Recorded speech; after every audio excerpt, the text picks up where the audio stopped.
Peoples party Azad Kashmir کی پارلیمانی party کا اجلاس بے نتیجہ ختم ہو گیا۔ وزیر اعظم آزاد کشمیر کے خلاف عدم اعتماد پر فیصلہ نہ ہو سکا۔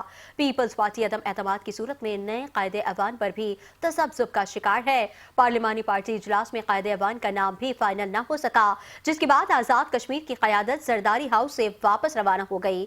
ذرائع کا کہنا ہے کہ تحریک عدم اعتماد کب اور کیسے پیش کی جائے گی، فیصلہ نہ ہو سکا۔ پی پی آزاد کشمیر میں وزیر اعظم کے نام پر اختلافات تاحال برقرار ہیں۔ ذرائع کا یہ بھی کہنا ہے کہ پی پی کی قیادت آزاد کشمیر پارلیمانی پارٹی کی گروپنگ ختم کرانے میں ناکام رہی ہے۔ پارلیمانی پارٹی کے دھڑوں نے اپنے امیدوار کی حمایت کی دستبرداری سے انکار کر دیا ہے۔ پارلیمانی پارٹی سردار یعقوب، لطیف اکبر، چودھری یاسین کے دھڑوں میں تقسیم ہو چکی ہے اور پیپلز پارٹی پارلیمانی پارٹی کو وزیر اعظم کے نام پر قائل نہ کر سکی۔ ذرائع کے مطابق پی پی قیادت نے وزیر اعظم کے نام کے فیصلے کا اختیار پارلیمانی پارٹی سے لے لیا۔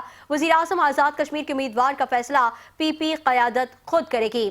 پی پی قیادت کی جانب سے مظفر آباد میں وزیر اعظم کے نام کا اعلان متوقع ہے۔